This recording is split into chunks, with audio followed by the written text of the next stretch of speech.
Yes. My name is Wanjiru, and I'm the host for this podcast today for IBK. And I'd like to know, first and foremost, please introduce yourself, the organization you work for, and what you do there. Okay, thank you. My name is Asman Mugambi. I work for Jubilee Life Insurance. I'm the CEO of the company.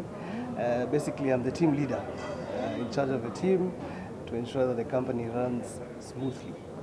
We operate in Kenya, but the group also has companies across the region.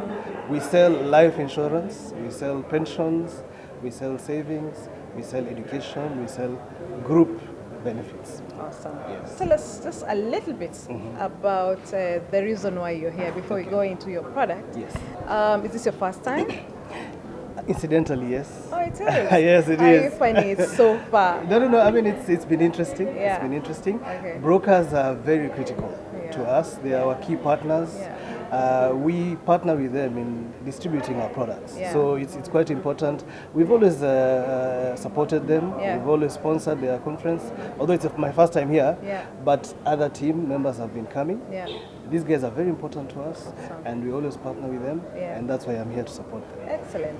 So now tell us a little bit about your product, the life insurance, Yes. or life assurance. Yes.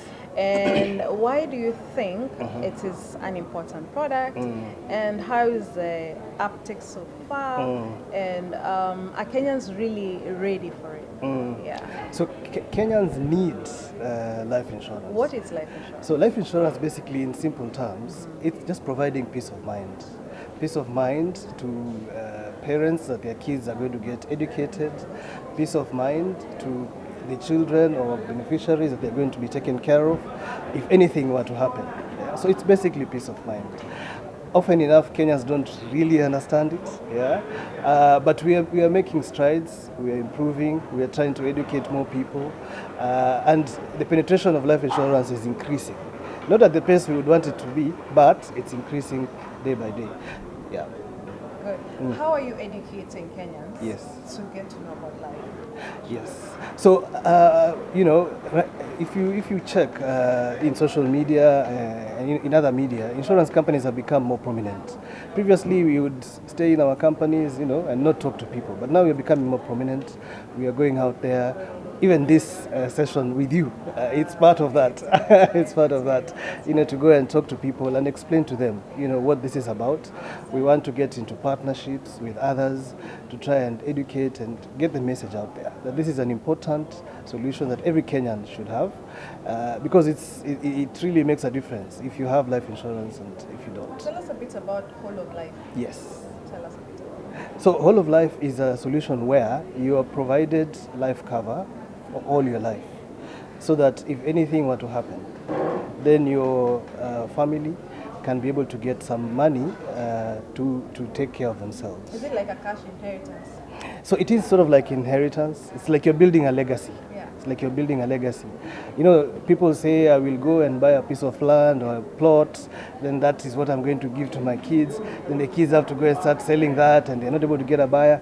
Here, we are saying, for a small contribution, month on month, if anything were to happen, they'll get a lump sum, and they'll be able to take care of their needs much more easily, instead of going into Court cases, Yes, the yes, processes yes, of, yes. Inheriting whatever was left. Yes. One of the benefits of life insurance, Yeah. or two benefits that I want to highlight, is one of them is that benefits are not taxable, tax-free. Secondly, they are not part of the estate. So you are not going to go into court, somebody trying to challenge what you've said. No. What you've said in terms of who should get that benefit, will get it without any contestation. Let me ask you. Yes. So if it's the whole of life is 10 years. Yes. And then the person doesn't die. Yes. What happens? So we have products where you can save and still get the protection. So if nothing happens, you still get some of the money What back. if the person that you're protecting dies? Okay. So you are allowed to choose somebody else. Yeah, you're allowed to choose somebody else and update the policy. Yeah. So it's very flexible. There are a lot of ways you can manage it. Yeah. A quick question. Why do you think Kenyans don't save? Like, You see, is it because they don't want to save, or is it because they don't have the money? What is the main issue? Is it a culture issue? Is it a discipline issue? So it's a combination of many things, but one key issue is awareness. A lot of people don't know, so we need to do more to create that awareness, because many more Kenyans invest in SACCOs. Yeah. So yes, there's affordability issues, but they still get money for SACCOs. Yeah. So it's about creating awareness to tell them these are the benefits of these solutions, this is how you can get them, and this is why you should have them. So it is a challenge to us as an industry to get that awareness out there, to make it simple. One of the things that people complain about is that insurance is very complex.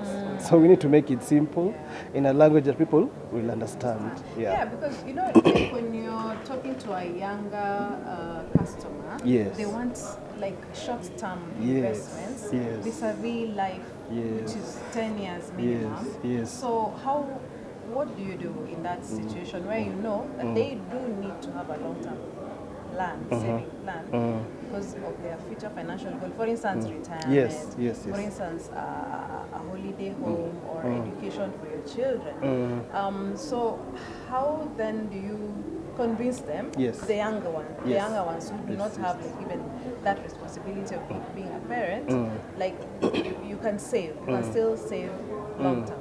So that's one of the things that we've done at Jubilee. We've introduced products that are much more flexible, that you can contribute when you have money. If you don't, you can take a break, right? And the policy will still remain and the benefits will still remain. Last year we launched a product called Faida Elite, which has been very successful in the market because of the flexibility. It's suitable for informal people, it's suitable for gig workers, for young people. You can just plug in what you have. When you don't have, you take a break. When you come back, you put more. And that has been a problem. You don't lose. You don't the lose. Main issue is usually, my money will get lost. Will I be able to? Do I need to pay interest? For not paying? So for this one, it is none of that. The policy does not lapse. You don't need to come and pay us interest. Very flexible, and we have done this because we know as young leaders, this is what the market wants, and this is what we should be providing to. Let's talk about the workforce as well, because that's one of the themes. Yes. So in terms of where we're going, we have now AI, we have all these technological advances. Yes. Is that a threat in the workforce? So I think a lot of people are worried about that. We are going to move from a workforce that focuses on repetitive, mundane tasks to one that focuses on more analytical, more complex issues. So it's not going to replace everything, but we need to start changing the skills. We need to start changing the focus at school, at university, so that as people come into the workforce, they are aware. Speaking of school, yesterday we had a very interesting Gen Z. Yes. And she was saying from University of Nairobi, and she's a fourth year student, and her concern was the gap between school theories, like the person who teaches them organizational structures and information to do with that, is somebody who did organizational 30 years ago. So then where are we in terms of meeting that education gap? Because then that means you have a lot of work when these people leave campus and they have to get into the workforce. Yes, and we have struggled as a country, even as an industry, to try and go to schools and tell them what industry is about. So you do that? You do mentorship? We try and do that. We try and do that, but not enough. Enough, because nowadays you have so many universities, so many kids, but we need to do more, to try and explain to them. By the time you get out of school, these are the things that you need to know. We provide internship sometimes to students who are still at university, again to give them the exposure that they need, so that by the time they finish school, they know this is what is expected of me. And speaking of workforce, still on that same point, you see, there's the insurance agent of then. Who was just a guy who was considered broke, but today we are seeing, very different, very well-suited people. What is happening? So the insurance agent of today is on TikTok, Yes. you know, on Facebook. Yes. And they are more social media influencers. Yes, And, you know, that's the kind of skill that we're trying to build. Yeah. Because those days when you had to walk around with a briefcase are long gone.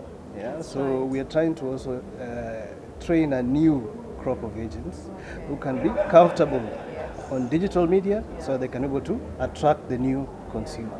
Yeah. Yeah. Great. I still, you've done quite well in terms of educating the public, but Yes. I feel like more does Yes. need to happen so Yes, that, you yes, know, yes, you can bridge the gap of those who are saving and those who need to save but are not saving, Yes. so that we expand the 3% Yes. of the insurables Yes. in this country. Yes, definitely. Thank you very much Thank you once so again, much. Asman, for Thank your you so much. time. I'm Thank you so happy to have spoken to you, and I look forward to further engagement. Thank you so much. It's a Asante pleasure. sana.